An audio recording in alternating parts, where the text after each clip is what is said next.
In the last lecture, we looked at action results, which are the output of our actions. Now, let's take a look at action parameters, which are the inputs to our actions. When a request comes in the application, ASP.NET MVC automatically maps request data to parameter values for action methods. So, if an action method takes a parameter, the MVC framework looks for a parameter with the same name in the request data. If a parameter with that name exists, the framework will automatically pass the value of that parameter to the target action. This parameter value can be embedded in the URL, it can be in the query string, or in the data posted using a form.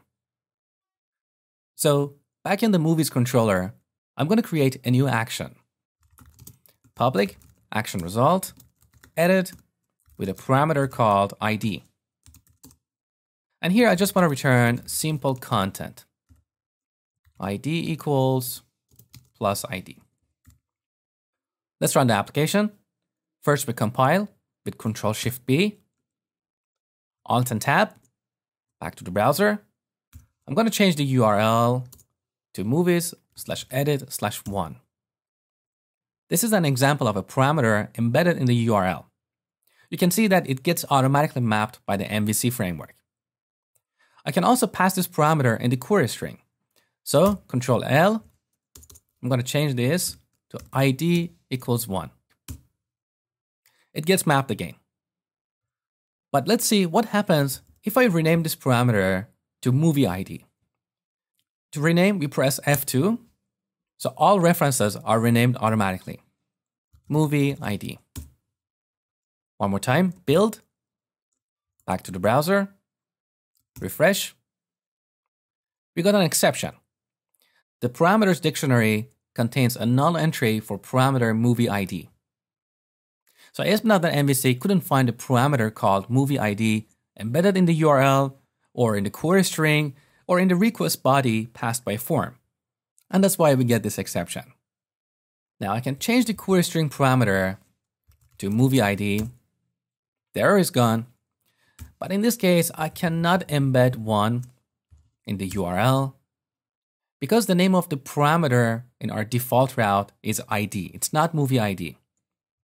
Let's have a look at our default route one more time. So in Solution Explorer, open up route config. Look, here's our default route. And the parameter we have here is called ID. So the value that we pass here will be identified as ID, not movie ID. And in movies controller, this movie ID will not be initialized when this action is called.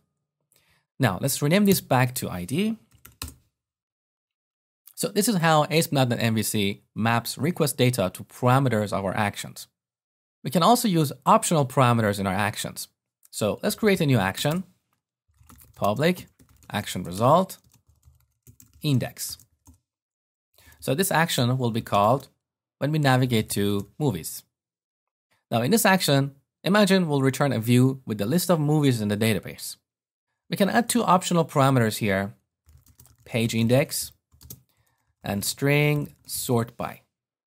So if page index is not specified, we display the movies in page 1. And similarly, if sort by is not specified, we sort the movies by their name. Now to make a parameter optional, we should make it nullable. So for page index, I'm going to add a question mark here to make it a nullable integer. And for sort by, we don't have to do anything because the string type in C# is a reference type and it's nullable. Now inside the action, we check to see if these parameters have a value. So if page index has value, I put the not operator here. So if it doesn't have a value, I initialize it to 1. Similarly, if string is null or white space, we pass sort by here. Then we initialize it to name. And finally, for the purpose of our demo, I'm just going to return simple content. So string.format, page index equals the first parameter, and sort by equals the second parameter. And I pass page index and sort by here. Okay. Now build, Ctrl-Shift-B. Back to the browser. Let's go to movies. So you can see I didn't have to specify any parameters, and by default page index is 1 and sort by is name. I can override this parameter, so I can pass page index, set it to 2, and you can see it's updated here. But sort by is still name. I can override that too. Sort by release date. Now it's updated. Now in this case, we cannot embed these parameters in the URL because that would require a custom route that includes 2 parameters. In the next lecture, I will show you how to create a custom route.